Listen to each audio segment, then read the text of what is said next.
الرجيم بسم الله الرحمن الرحيم ألف لام ميم غلبت الروم في أدنى الأرض وهم من بعد غلبهم سيغلبون في بضع سنين لله الأمر من قبل ومن بعد ويومئذ يفرح المؤمنون بنصر الله ينصر من يشاء وهو العزيز الرحيم وعد الله لا يخلف الله وعده ولكن أكثر الناس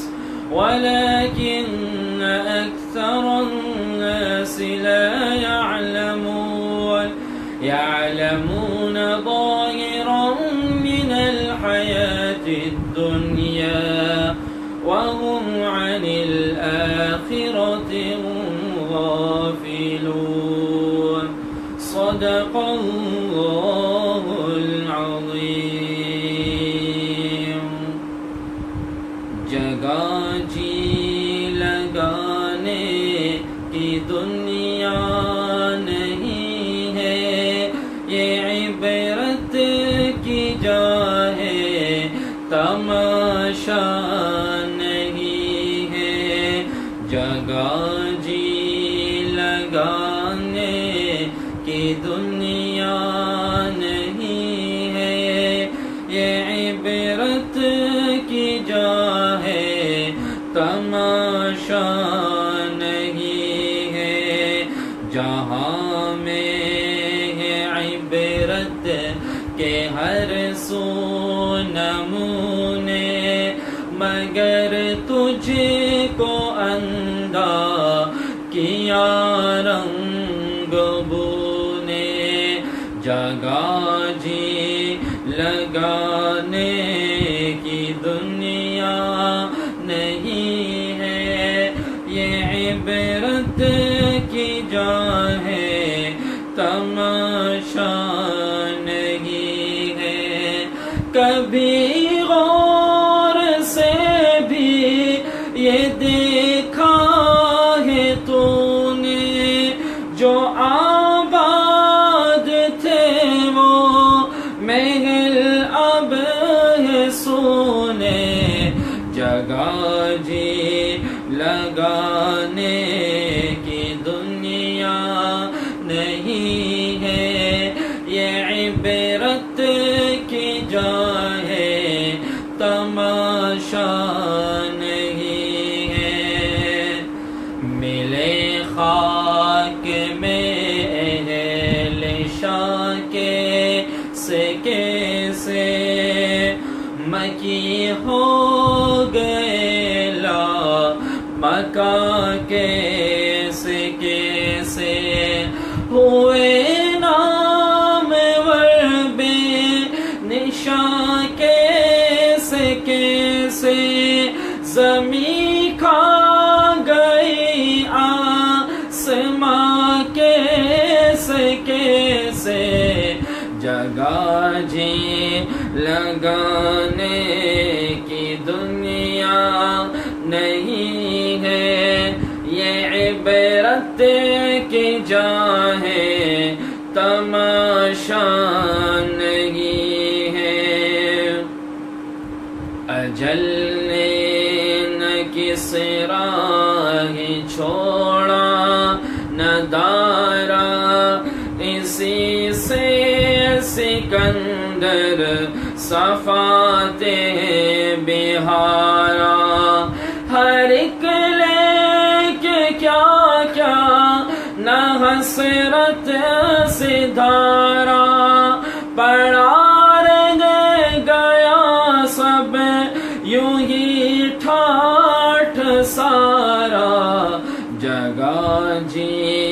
لگانے کی دنیا نہیں ہے، یہ عبرت کی جا ہے، تماشا نہیں ہے۔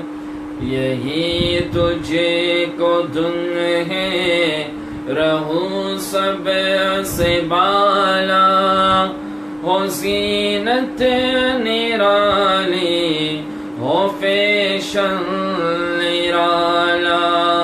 جیا کرتا ہے کیا یوں ہی مرنے والا، تجھے حسن ظاہر نے دھوکے میں ڈالا۔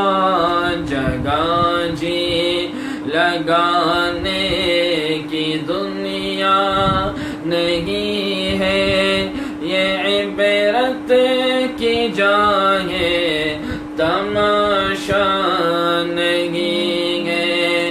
جگہ جی لگانے کی دنیا نہیں ہے، یہ عبرت کی جا ہے، تماشا نہیں ہے۔ نحمده ونصلي على رسوله الكريم، اما بعد، اعوذ باللہ من الشیطان الرجیم، بسم اللہ الرحمن الرحیم۔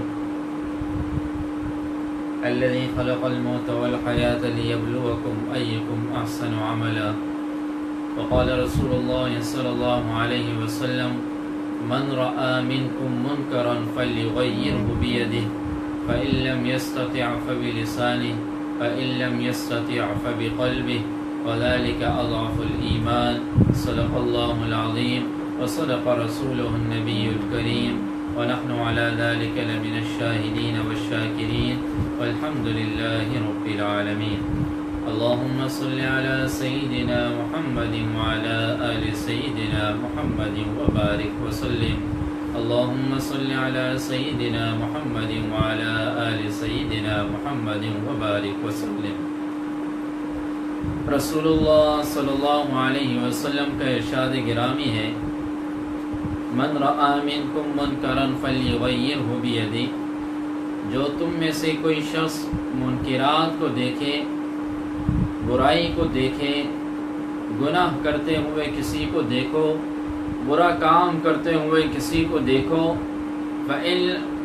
فلیغیرہ بیدہ، تو فرمایا کہ اگر ہاتھ سے روکنے کی طاقت ہے تو اسے ہاتھ سے بدل دو، فإن لم يستطع فبلسانہ، ہاتھ سے روکنے کی استطاعت اور طاقت نہیں ہے تو زبان سے اسے روکو، فإن لم يستطع فبقلبہ، زبان سے روکنے کی طاقت نہیں ہے، بقلبہ، اس دل سے اس عمل کو برا سمجھو، وذلک اضعف الایمان، اور فرمایا یہ جو تیسرا درجہ ہے یہ ایمان کا سب سے کمزور درجہ ہے۔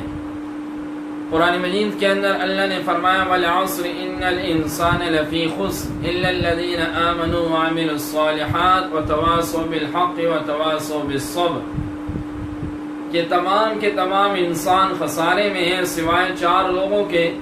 پہلے نمبر پہ جو ایمان لے آئے، نیک اعمال کریں، ایک دوسرے کو حق بات کی وصیت کریں اور ایک دوسرے کو صبر کی وصیت کریں، ایک دوسرے کو نیکی کی ترغیب دینا، ایک دوسرے کو گناہوں سے روکنا، برے کام کرتے ہوئے کسی کو روکنا، یہ اس امت کا اہم فریضہ ہے۔ حدیث میں آتا ہے حضرت جبرائیل علیہ السلام رسول اکرم صلی اللہ علیہ وسلم کی خدمت میں حاضر ہوئے اور اللہ کے نبی صلی اللہ علیہ وسلم سے عرض کرنے لگے: اللہ کے حضور، پچھلے امتوں کے اندر ایک امت پر اللہ نے عذاب کا فیصلہ نازل فرمایا اور کہا اس بستی کو پلٹ دیا جائے، اس بستی پر عذاب نازل کر دیا جائے۔ تو کہا کہ میں نے اللہ سے کہا یا اللہ اس پوری بستی کو ہلاک کیا جائے۔ اللہ نے فرمایا جی ہاں، پوری کی پوری بستی کو ہلاک کر دیا جائے۔ حضرت جبرائیل علیہ السلام فرماتے ہیں میں نے اللہ سے عرض کیا اللہ کسی کو بھی استثناء حاصل نہیں؟ اللہ نے کہا نہیں، کسی کو بھی استثناء حاصل نہیں۔ جبرائیل علیہ السلام نے فرمایا یا اللہ اس بستی کے اندر آپ کا ایک فرما بردار بندہ رہتا ہے جس نے زندگی بھر آپ کی نافرمانی نہیں کی، کیا اسے بھی اس بستی والوں کے ساتھ عذاب دیا جائے؟ اللہ رب العزت نے کہا جی ہاں، اسے بھی عذاب دیے جائیں۔ جبرائیل علیہ السلام نے کہا یا اللہ اس بندے کو کیوں عذاب دیا جائے، آخر اسے عذاب دینے کی کیا وجہ؟ اللہ نے فرمایا در حقیقت ساری کی ساری بستی گناہوں کے اندر مبتلا ہے، اور یہ جو نیک بندہ ہے اس نے ان لوگوں کو گناہوں سے نہیں روکا، ان لوگوں کو کبھی یہ نہیں کہا کہ گناہ مت کریں، ان لوگوں کو منکرات سے نہیں روکا، لہذا یہ بھی ان کے ساتھ شریک ہے اور اسے بھی گناہ عذاب کے اندر مبتلا کر دیا جائے۔ وَاتَّقُوا فِتْنَةً لَا تُصِيبَنَّ الَّذِينَ ظَلَمُوا مِنْكُمْ خَاصَّةً، قرآن میں اللہ نے کہا اس فتنے سے بچو کہ جو گناہوں کو بھی لے ڈوبے گی، بے گناہوں کو بھی لے ڈوبے گی۔ گناہگار تو ویسے ہی گناہگار ہیں، اسے تو ویسے بھی لے ڈوبنا ہے، لیکن جو بے گناہ ہے اسے اس لیے لے ڈوبے گی کہ اس بے گناہ نے ان گناہگاروں کو کبھی روکا نہیں، منکرات کرتے ہوئے کبھی منع نہیں کیا۔ چنانچہ اس حدیث مبارکہ میں 3 باتوں کا حکم دیا۔ پہلے نمبر پر کہ ہاتھ سے روکنے کی طاقت ہے تو برائی کو ہاتھ سے روکا جائے۔ ہمارے عام طور پر گھروں کے اندر گھر کے سربراہ کو یہ حاصل ہوتا ہے یہ درجہ کہ وہ ہاتھ سے روک سکتا ہے، فیکٹری کے مالک کو یہ درجہ حاصل ہوتا ہے کہ وہ ہاتھ سے روک سکتا ہے۔ گھر کے اندر برا کام ہو رہا ہے، اولاد غلط سمت پہ جا رہی ہے، اولاد گناہوں کی طرف جا رہی ہے، لیکن یہ گھر کا سربراہ انہیں کچھ نہیں کہتا، تو کل قیامت کے دن جب وہ لوگ عذاب میں آئیں گے تو یہ گھر کا سربراہ بھی اس عذاب میں مبتلا ہوگا، کیونکہ ہاتھ سے روکنے کی طاقت تھی لیکن اس نے ہاتھ سے نہیں روکا۔ دوسرے نمبر میں فرمایا فَإِن لَّمْ يَسْتَطِعْ فَبِلِسَانِهِ، ہاتھ سے روکنے کی طاقت نہ ہو تو زبان سے اسے روکا جائے، زبان سے منع کیا جائے۔ بسا اوقات ہوتا یہ ہے کسی اجنبی آدمی کو کوئی غلط کام کرتا ہوا دیکھیں تو ہاتھ سے تو اسے نہیں روک سکتا، لیکن زبان سے محبت بھرے شفقت بھرے لہجے کے اندر، جس لہجے میں محبت ہو، شفقت ہو، اپنائیت ہو، اس لہجے میں اسے سمجھایا جائے تو سامنے والا بندہ اس منکر کام سے رک جاتا ہے اور وہ اس کام کو چھوڑ دیتا ہے۔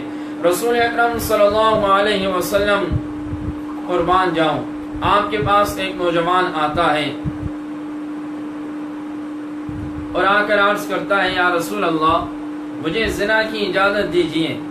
رسول اکرم صلی اللہ علیہ وسلم اس نوجوان کو بٹھاتے ہیں اور اس نوجوان سے عرض کرتے ہیں کہ مجھے یہ بتائیے اگر یہ عمل آپ کی کسی بہن کے ساتھ ہو تو کیا آپ اجازت دیں گے؟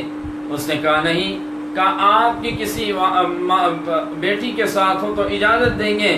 اس نے کہا نہیں۔ کہا آپ کی والدہ کے ساتھ ہو تو اجازت دیں گے؟ اس نے کہا نہیں۔ تو آپ نے فرمایا جس کے ساتھ آپ زنا کا ارتکاب کر رہے ہو وہ یا تو کسی کی بیٹی ہوگی یا کسی کی والدہ ہوگی یا وہ کسی کی بہن ہوگی، جب خود کے لیے آپ یہ پیمانہ اختیار نہیں کر رہے تو دوسروں کے لیے کیسا پیمانہ؟ آپ نے اپنے محبت اور شفقت بھرے لہجے کے اندر اسے ایسا سمجھایا کہ وہ فوراً عرض کرنے لگے اللہ کے حضور آج کے بعد زندگی بھر میں یہ کام نہیں کروں گا، اور توبہ کی، اور اللہ کے نبی صلی اللہ علیہ وسلم نے انہیں دعا دی۔ صحابہ فرماتے ہیں زندگی بھر وہ کسی اس گناہ کے اندر مبتلا نہ ہوا۔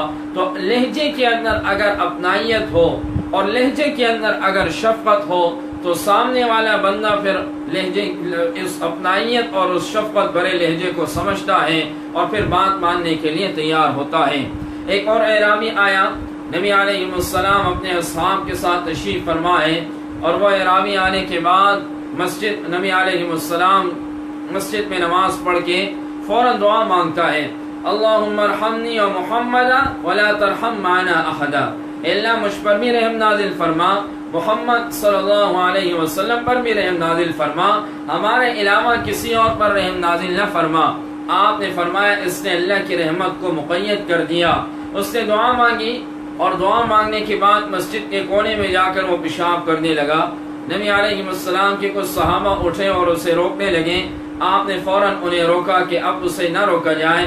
وہ جیسے ہی قضائے حاجت سے فارغ ہوا آپ کی خدمت میں آیا تو آپ نے اس بدو سے کہا کہ دیکھیں مسجد اللہ کا گھر ہے، اللہ کے گھر کو پاک اور صاف رکھنا چاہیے، اللہ کے گھر کو پاکیزہ رکھنا ضروری ہے، یہاں پر اس طرح کی گندگی بہت نامناسب اور آداب کے خلاف ہے۔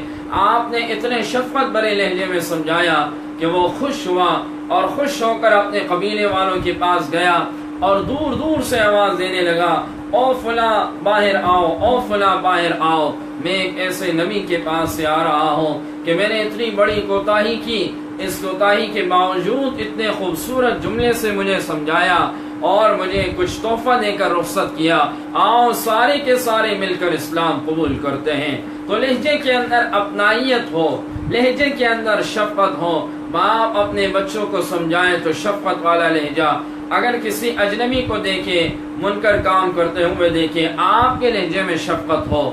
اور آخری نمبر پہ فرمایا وَإِن لَّمْ يَسْتَطِعْ فَبِقَلْبِهِ، ہاتھ سے روکنے کی طاقت نہیں ہے، زبان سے روکنے کی طاقت نہیں ہے، فَبِقَلْبِهِ، اس دل سے اس عمل کو برا سمجھا جائے کہ یہ بہت ہی غلط عمل ہے، اپنے دل سے اس عمل کو بدل دو، اپنے دل سے اس عمل کو بدل دیا جائے۔ یہ تین رسول اللہ صلی اللہ علیہ وسلم نے تین درجات بتائے ہیں۔ اگر پہلے نمبر پہ جن کو اللہ نے استطاعت دی ہے وہ ہاتھ سے روکیں، زبان سے استطاعت دی ہے زبان سے روکیں، اور تیسرے نمبر پر جو سب سے ایمان کا کمزور درجہ ہے وہ یہ ہے اس دل سے اس عمل کو ہم برا سمجھیں۔